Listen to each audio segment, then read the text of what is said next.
ಚುನಾವಣೋತ್ತರ ಸಮೀಕ್ಷೆ ಹಿನ್ನೆಲೆ ತುಮಕೂರಿನ ಸಿದ್ಧಾರ್ಥ ನಗರದಲ್ಲಿ ಮಾಜಿ ಡಿಸಿಎಂ ಜಿ ಪರಮೇಶ್ವರ್ ಮಾಧ್ಯಮಗಳಿಗೆ ಪ್ರತಿಕ್ರಿಯೆ ನೀಡಿದರು. ಎಲ್ಲ ಕಾಲಕ್ಕೂ ಎಲ್ಲ ಸಮೀಕ್ಷೆಗಳು ನಿಜವಾಗಲ್ಲ. ಕೆಲವೊಮ್ಮೆ ನಿಜವಾಗಿದೆ, ಕೆಲವೊಮ್ಮೆ ಸುಳ್ಳಾಗಿದೆ.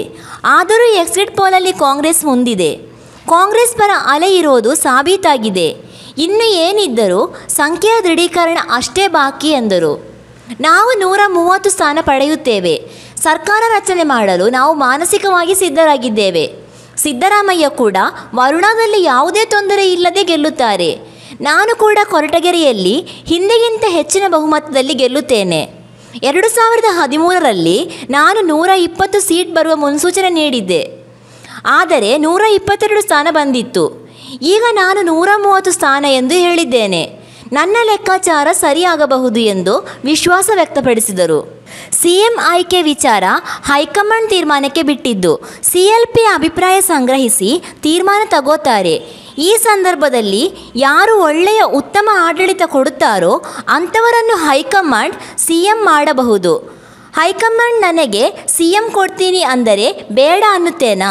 ನಾನು ಸಿಎಂ ಆಗಬೇಕು ಎಂದು ಜಿಲ್ಲೆಯ ಅಭಿಮಾನಿಗಳ ಅಪೇಕ್ಷೆ ಇದೆ ಎಂದ ತಕ್ಷಣ ಅದು ಸಾಧ್ಯ ಆಗೋದಿಲ್ಲ. ಸಿಎಂ ಆಯ್ಕೆ ವಿಚಾರ ಹೈಕಮಾಂಡ್ಗೆ ಬಿಟ್ಟಿದ್ದು ಎಂದರು. ಈ ದೇಶದಲ್ಲಿ ಇಂಥ ಸಂದರ್ಭದಲ್ಲಿ ಸಮೀಕ್ಷೆಗಳು ಸರಿಯಾಗಿ ಆಗಿದ್ದಾವೆ. ಭಾಳಷ್ಟು ಕಡೆ ಸಮೀಕ್ಷೆಗಳು ಕೂಡ ಫೇಲ್ ಆಗಿದ್ದಾವೆ. ನನಗೆ ತಿಳಿದಿರ್ತಕ್ಕಂಥ ರೀತಿಯಲ್ಲಿ ಈ ಬಾರಿ ಕಾಂಗ್ರೆಸ್ ಪಕ್ಷ, ನಾನು ನಿನ್ನೆ ಕೂಡ ಪ್ರತಿಕ್ರಿಯೆ ಮಾಡಿದ್ದೇನೆ, 130 ಸೀಟಿಗೂ ಹೆಚ್ಚು ಕಾಂಗ್ರೆಸ್ ಪಕ್ಷ ತಗೊಳ್ತದೆ ಅಂಥೇಳಿ ನಮಗೆ ನಮ್ಮ ಕಾರ್ಯಕರ್ತರು, ನಮ್ಮ ಮುಖಂಡರುಗಳು ಇಡೀ ರಾಜ್ಯದಲ್ಲಿ ಮಾತನಾಡಿರೋದು. ಜೊತೆಗೆ ನಾವು ಸೀಟ್ಗಳನ್ನು ಹಂಚುವಂಥ ಸಂದರ್ಭದಲ್ಲಿ ಕೂಡ ನಾವು ಯಾರಿಗೆ ಸೀಟ್ ಕೊಟ್ಟಿದ್ದೇವೆ, ಒಂದು ABC ಅಂತೇಳಿ ನಾವು ಮಾಡಿಕೊಂಡು ಆ ಲೆಕ್ಕಾಚಾರ ಹಾಕಿದರೂ ಕೂಡ ನಮ್ಮ ಎಲ್ಲ ಪರ್ಮಿಟೇಷನ್ ಕಾಂಬಿನೇಷನ್ನಲ್ಲಿ ನಾವು ಈ ಬಾರಿ ಸರ್ಕಾರವನ್ನು ಮಾಡ್ತೇವೆ ಎನ್ನುವಂಥ ಲೆಕ್ಕಾಚಾರಗಳು ಆಗ್ತಾಯಿದೆ. ಸಮೀಕ್ಷೆಗಳು ತಾವು ಗಮನಿಸಿರ್ಬೋದು, ಸಮೀಕ್ಷೆಗಳು 7-8 ಸಮೀಕ್ಷೆಗಳು ಬಂದಿದೆ. ಆ ಸಮೀಕ್ಷೆಗಳಲ್ಲಿ ಹೆಚ್ಚು ನನಗನ್ಸುತ್ತೆ 5-6 ಸಮೀಕ್ಷೆಗಳಲ್ಲಿ ಕಾಂಗ್ರೆಸ್ಸನ್ನೇ ಮುಂದಕ್ಕಿಟ್ಟಿದ್ದಾರೆ. 118 ಒಬ್ಬರು ಹೇಳಿದ್ದಾರೆ, 112 ಹೇಳಿದ್ದಾರೆ, 108 ಹೇಳಿದ್ದಾರೆ. ಬಟ್ ಎಲ್ಲದರಲ್ಲೂ ಕಾಂಗ್ರೆಸ್ ಮುಂದೆ ಇದೆ. ಅಂದರೆ ಅರ್ಥ ಆ ಟ್ರೆಂಡು ಕ್ರಿಯೇಟ್ ಆಗಿದೆ. ಕಾಂಗ್ರೆಸ್ಸಿನ ಪರವಾದಂಥ ಅಲೆ ಅಂತೂ ಕ್ರಿಯೇಟ್ ಆಗಿತ್ತು ಅನ್ನೋದು ಆ ಟ್ರೆಂಡ್ನಲ್ಲೇ ಗೊತ್ತಾಗ್ತದೆ. ಹಾಗಾಗಿ ಅಂಕಿಅಂಶಗಳಷ್ಟೇ ಈಗ ಆಗಬೇಕಾಗಿರೋದು. 113 ಅಂತೂ ಖಂಡಿತವಾಗಿ ಬರ್ತೇವೆ. 113 ಸರ್ಕಾರ ಮಾಡೋದಕ್ಕೆ ಖಂಡಿತವಾಗಿ ಬರ್ತೀವಿ. ನನ್ನ ವೈಯಕ್ತಿಕವಾದಂಥ ಲೆಕ್ಕಾಚಾರದ ಪ್ರಕಾರ 130+. ಹಿಂದೆ ನಾನು 13ರಲ್ಲಿ ಅದೇ ಹೇಳಿದ್ದೆ, 121 ಬರುತ್ತೆ, 22 ಬಂತು. ಹಾಗಾಗಿ ನಮಗೆ ಎಲ್ಲೋ ಒಂದು ಕಡೆ ನಮ್ಮ political experience plus the ground reality ಅದನ್ನು ನೋಡಿದರೆ 130+ ಬರುತ್ತೆ. ತುಮಕೂರು ಜಿಲ್ಲೆಯಲ್ಲಿ 7 ಸೀಟ್ ಬರಬೇಕು ನನ್ನ ಲೆಕ್ಕಕ್ಕೆ. ನೋಡೋಣ, ಕೆಲವು ಕಡೆ ಸ್ವಲ್ಪ ಹಿನ್ನಡೆ ಆಗಿದೆ, ಬೇರೆ ಬೇರೆ ಕಾರಣದಿಂದ ಹಿನ್ನಡೆ ಆಗಿದೆ. ಆದರೆ 6-7 ಸೀಟ್ ಅಂತೂ ಖಂಡಿತ ಬರ್ತೀವಿ. ಎಕ್ಸಿಟ್ ಪೋಲ್ ಬಂದಿರುವಂಥದ್ದು 6:30-7 ಗಂಟೆ ಸುಮಾರಿಗೆ. ಅದರ ನಂತರ ಕೂಡ ನೀವು ಮಾಹಿತಿ ತೊಗೊಂಡಿರ್ತೀರ, ಪ್ರತಿ ಬೂತ್ ವೈಸ್ ಕೂಡ ಮಾಹಿತಿ ತೊಗೊಂಡಿರ್ತೀರ. ಅವೆಲ್ಲವೂ ಲೆಕ್ಕ ಹಾಕಿದರೆ 130 ಅಥವಾ ಈ ಹಿಂದೆನೇ ನೀವು ಆ ರೀತಿ ಪ್ರಿಡಿಕ್ಟ್ ಮಾಡಿದ್ರಿ? ಇಲ್ಲ, ನಾವು ಹಿಂದೆನೂ ಮಾಡಿದ್ವಿ. ಮತ್ತು ಈಗಿನ ಗ್ರೌಂಡ್ ರಿಯಾಲಿಟಿ ಏನಿದೆ, ಹೇಗಾಗಿದೆ ಚುನಾವಣೆ, ಹೇಗಾಗಿದೆ ನಿಮಗೆ ಅಂತ ಹೇಳುವಾಗ ನಮಗೆ ಜಿಲ್ಲಾವಾರು ಸ್ವಲ್ಪ ವಿಚಾರ ಮಾಡಿದಾಗ 130+ ಬರೋವಂಥ ಸಾಧ್ಯತೆಗಳಿದ್ದಾವೆ. ಅಲ್ಲ, ಹಿಂದೆ ಕೂಡ ಯಡಿಯೂರಪ್ಪನವರು MP ಎಲೆಕ್ಷನಲ್ಲೂ ಕೂಡ 25 ಸೀಟ್ ಗೆಲ್ತೀವಿ ಅಂತ ಹೇಳಿದರು. ಸೊ ಅವರು 27-26ಕ್ಕೆ ಹೋದರು. ಸೊ ಅವ್ರದ್ದು ಕೂಡ ಒಂದು ರೀತಿಗೆ ಒಂದಂತಕ್ಕೆ ನಿಜ ಆಗಿತ್ತು. ಸೊ ನಿಮ್ಮದು ಕೂಡ ಹಿಂದೆ 120 ಹೇಳಿದ್ರು 122 ಆಯಿತು. ಅವರು ಈಗ ಅದನ್ನೇ ಹೇಳ್ತಾ ಇದ್ದಾರೆ, ನಾನು ಕೂಡ MP ಎಲೆಕ್ಷನಲ್ಲಿ 20ಕ್ಕಿಂತ ಮೇಲೆ 25ಕ್ಕಿಂತ ಮೇಲೆ ಸೀಟ್ ತೊಗೊಳ್ತೀನಿ ಅಂತ ಹೇಳಿದ್ದೆ. ಸೊ ನಮ್ಮದು ಕೂಡ ನಿಜ ಆಗಿದೆ. ಈಗ ನಾನು ಅದನ್ನೇ ಹೇಳ್ತಾ ಇದ್ದೀನಿ, ನಮ್ಮದು 120ಕ್ಕಿಂತ ಮೇಲೆ ಬರುತ್ತೆ ಅಂತ ಅವರು ಕೂಡ ಹೇಳ್ತಾ ಇದ್ದಾರೆ. ನಾವ್ಯಾರು ಸುಲಭನಾಗಿ ಸೋಲನ್ನು ಒಪ್ಪೋದಿಲ್ಲಲ್ಲ, ಯಾರೂ ಒಪ್ಪೋದಿಲ್ಲ. ನಾನು ಒಪ್ಪೋದಿಲ್ಲ, ಮಾನ್ಯ ಯಡಿಯೂರಪ್ಪನವರು ಒಪ್ಪೋದಿಲ್ಲ. ಹಾಗಾಗಿ ರಿಯಾಲಿಟಿನೇ ಬೇರೆ ಇರುತ್ತೆ, ನಮ್ಮ ಥಿಂಕಿಂಗೇ ಬೇರೆ ಇರ್ತದೆ. ಅದಕ್ಕೆ ಕಾದು ನೋಡೋಣ. ಇನ್ನು 2 ದಿವಸದಲ್ಲಿ ಎಲ್ಲವೂ ಕೂಡ ಕ್ಲಿಯರ್ ಆಗಿಬಿಡುತ್ತಲ್ಲ.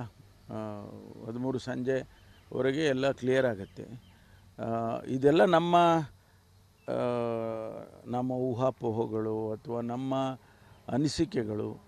ಇವೆಲ್ಲ ಆಗಬೇಕಂದ್ರೆ 13ನೇ ತಾರೀಕು ಸಾಯಂಕಾಲ ತನಕ ಕಾಯಬೇಕು. ತಾವು ಎಷ್ಟು ಲೀಡರ್ ಗೆಲ್ತಾರೆ ಸರ್ ಈಗ ಮಾಡಿರುವಂಥ ಲೆಕ್ಕಾಚಾರದ ಪ್ರಕಾರ? ನನಗೆ ಲೀಡಿನ ಬಗ್ಗೆ ನಾನು ಮಾತನಾಡೋದಕ್ಕೆ ಹೋಗೋದಿಲ್ಲ. ಗೆಲ್ಲೋದಂತೂ ಖಂಡಿತವಾಗಿ ಗೆಲ್ತೀನಿ ಅಂತ. ಈಗ ಬೂತ್ ವೈಸ್ ಎಲ್ಲ ಬಂದಿರ್ತದೆ ಲೆಕ್ಕ? ಬಂದಿರೋದು ಪರ್ಸೆಂಟೇಜ್ ಬಂದಿದೆ. ಪರ್ಸೆಂಟೇಜ್ ಬಂದಿದೆ. ಕಳೆದ ಬಾರಿಗಿನ್ನ ಹೆಚ್ಚು ಬಹುಮತ ಬರ್ತದೆ. ಕಳೆದ ಬಾರಿ 7,500 ಸಾವಿರ ಏನೋ ಇತ್ತು. ಈ ಬಾರಿ ಹೆಚ್ಚು ಬಹುಮತ ಬರ್ತದೆ. ಸರ್ಕಾರ ರಚನೆಗೆ ಎಲ್ಲ ರೀತಿಯ ತಯಾರಿ ಮಾಡ್ಕೊಳ್ತಾ ಇದ್ದೀರಾ? ಸ್ವಾಭಾವಿಕವಾಗಿ ಸರ್ಕಾರ 130 ಸೀಟ್ ಬರ್ತದೆ ಅಂದಾಗ ನಾವು ಇಮಿಡಿಯೇಟಾಗಿ ಆ್ಯಕ್ಟ್ ಮಾಡಲೇಬೇಕಾಗಿ ಮಾನಸಿಕವಾಗಿ ನಾವು ಎಲ್ಲರೂ ಸಿದ್ಧರಾಗಿದ್ದೀವಿ. ಈಗ ತಾನೇ ನಮ್ಮ ಅಧ್ಯಕ್ಷರು ಡಿ ಕೆ ಶಿವಕುಮಾರ್ ಅವ್ರಿಗೆ ಮಾತಾಡಿದೆ, ಸಿದ್ದರಾಮಯ್ಯನವ್ರಿಗೆ ಟ್ರೈ ಮಾಡಿದೆ, ಅವರೆಲ್ಲೋ ಫೋನ್ ಆಗಲಿಲ್ಲ. ಈಗ ಮಾತಾಡ್ತೀನಿ ಅವರಿಗೂ ಕೂಡ. ಈಗ ನಾವೆಲ್ಲರೂ ಸೇರಿಕೊಂಡು ಒಂದು ಒಳ್ಳೆಯ ಸರ್ಕಾರವನ್ನು ಕೊಡ್ತೇವೆ ಅಂತ ಹೇಳಿದ್ದೇವೆ. ಪ್ರಣಾಳಿಕೆಯಲ್ಲಿ ಹೇಳಿದ್ದೇವೆ, ಭ್ರಷ್ಟಾಚಾರ ರಹಿತವಾದಂಥ ಸರ್ಕಾರ ಕೊಡ್ತೀವಿ ಅಂತ ಹೇಳಿದ್ದೇವೆ. ಹಾಗಾಗಿ ಜನ ನಿರೀಕ್ಷೆ ಮಾಡೋದು ಅದನ್ನೇ.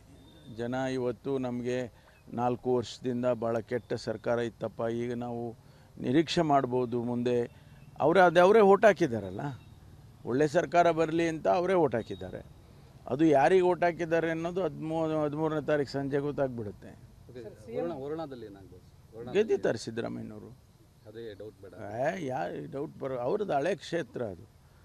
ಸ್ಪೆಕ್ಯುಲೇಷನ್ಸು ಬೇರೆ ಬೇರೆ ರೀತಿಯಲ್ಲಿ ಇರ್ಬೋದು, ಆದರೆ ಖಂಡಿತವಾಗಿ ಅವರು ಗೆದ್ದಿದ್ದಾರೆ ಅಂತಕ್ಕಂಥ ಮಾಹಿತಿಗಳು ಇದ್ದಾವೆ ಮತ್ತು ನಮಗೆಲ್ಲರಿಗೂ ವಿಶ್ವಾಸ ಕೂಡ ಇದೆ. ಅಂಥ ಒಬ್ಬ ಲೀಡರು ಸೋಲೋದಕ್ಕೆ ಚಾನ್ಸೇ ಇಲ್ಲ. ಇಲ್ಲ, ಈಗಲೇ ಅದೆಲ್ಲ ಏನು, ಅದು ಹೈಕಮಾಂಡ್ನವರು ಅವರು CLP ಕರೀತಾರೆ. CLPನಲ್ಲಿ ಅವರ ಅಭಿಪ್ರಾಯಗಳು, ಶಾಸಕರ ಅಭಿಪ್ರಾಯಗಳು ತಗೊಂಡು ಮತ್ತು ಈ ಸಂದರ್ಭದಲ್ಲಿ ಯಾರು ಒಂದು ಒಳ್ಳೆಯ ಆಡಳಿತ ಕೊಡ್ಬೋದು ಅನ್ನೋದನ್ನು ಲೆಕ್ಕಾಚಾರ ಮಾಡಿ ಪೊಲಿಟಿಕಲ್ ರೀಸನಿಂಗು ಮಾಡ್ತಾರೆ. ತಾವು ಕೂಡ CM ರೇಸ್ನಲ್ಲಿ ಇದ್ದವರು. ನೋಡೋಣ ಅದು ಯಾವ ಥರ ಹೈಕಮಾಂಡ್ನವ್ರ ತೀರ್ಮಾನ. ಅಲ್ಲಲ್ಲ, ಹೈಕಮಾಂಡ್ನವ್ರು ನನಗೆ CM ಕೊಡ್ತೀನಿ ಅಂದರೆ ಬೇಡ ಅಂತಾರೆ. ಜಿಲ್ಲೆ ಜನತೆ ಆಗ್ರಹ ಒಂದು ಕೂಡ ಇತ್ತು. ಜನರ ಅಪೇಕ್ಷೆಗಳಿರುತ್ತೆ, ನಮ್ಮ ಕ್ಷೇತ್ರದವರ ಅಪೇಕ್ಷೆ ಇರುತ್ತೆ, ನಮ್ಮ ಮತದಾರರ ಅಪೇಕ್ಷೆ ಇರುತ್ತೆ. ಅದೆಲ್ಲವೂ ಅಪೇಕ್ಷೆಯಂತೆ ಆಗೋದಿಲ್ಲ. ನಮ್ಮಲ್ಲಿ ಭಾಳ ಕ್ಯಾಲ್ಕುಲೇಷನ್ಸ್. ನಾನು ಹೇಳಿದ್ನಲ್ಲ, ಈ ಸಂದರ್ಭದಲ್ಲಿ ಯಾರಿಗೆ ಆಡಳಿತ ಕೈ ಕೊಟ್ಟರೆ ಚೆನ್ನಾಗಿ ಮಾಡ್ತಾರೆ ಮತ್ತು ಎಲ್ಲ ಥರದ ಪರ್ಮಿಟೇಷನ್ ಕಾಂಬಿನೇಷನ್ ನೋಡ್ತಾರೆ ಹೈಕಮಾಂಡ್.